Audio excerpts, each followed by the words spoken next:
அஸ்ஸலாமு அலைக்கும் வரஹ்மத்துல்லாஹி வபரகாத்துஹு. இன்றைக்கி சாட்டர்டேயோட ஈவினிங் விளாக் பார்க்கலாமா? நம்ம வந்துட்டு அசர் நமாஸ் படிச்சுட்டு இருந்தாங்க. அவங்க அக்கா வந்துட்டு அஃப்ரா குட்டிக்கு துவா கேட்குறது வந்துட்டு சொல்லி கொடுத்துட்டு இருந்தாங்க. பார்க்கவே க்யூட்டாக இருந்துச்சு. அப்புறம் தேங்காய் பால் ரசம் தானே மத்தியானம் வச்சுருந்தேன், அதனால் சூடு பண்ணி வைக்கணும், இல்லைன்னா வீணாக போயிடும். அது சூடு பண்ணி வச்சுட்டு டீ எல்லாம் போட்டு குடிச்சிட்டு துணியெல்லாம் காய போட்டுட்டு 2 குட்டீஸையும் கிளப்பி நானும் கிளப்பி அம்மா வீட்டுக்கு ரெடி ஆயாச்சு. இன்றைக்கி பார்த்திங்கன்னா வெளியில் ஃபுல்லாக கழுவி விட்டுருந்தாங்க. இன்றைக்கி நம்மளோட பிளான் என்னென்னா நடந்தே அம்மா வீட்டுக்கு போயிடலாம், ஆட்டோ காசை மிச்சம் பண்ணிடலான்னு பார்த்தேன்.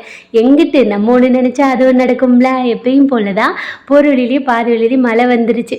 சரி ஆட்டோவை பிடிப்போம், இன்றைக்கி ஆட்டோவில் தான் போகணும்னு எழுதியிருக்கு. அதனால் ஆட்டோவை பிடிச்சிட்டு கிளம்பியாச்சு.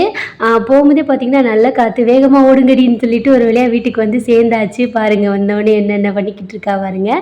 நான் ஒரு ஓரமாக அப்படியே செட்டில் ஆகிட்டேன். அம்மா வந்துட்டு டீ போட்டுட்டு இருந்தாங்க. மாமா மிஸ் பண்ணீங்களா கேளு.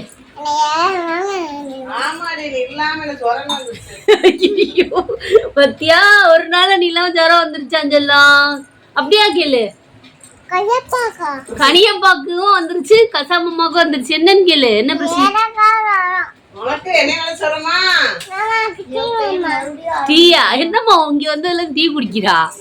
நம்ம வீட்டிலலாம் பார்த்தீங்கன்னா டீ வந்துட்டு நான் மட்டும்தான் ரொம்ப குடிப்பேன். அஃப்ரீனுக்கு எப்பயாச்சும் கொடுப்பேன், ஆனால் அஃப்ரா குட்டிக்கு இன்னும் கொடுக்கவே இல்லை. ஆனால் அம்மா வீட்டுக்கு வந்து நல்லா டீ குடிக்க கற்றுருக்கா மேடம். நல்லா சப்னங்கால் போட்டு டீ ஊற்றிட்டாங்கன்னு சொல்லி கேட்டுக்கிட்டு இருந்தா. தரமாட்டாங்க. நீ மாமா மிஸ் பண்ணியா இன்னைக்கு? எப்படி பண்ண?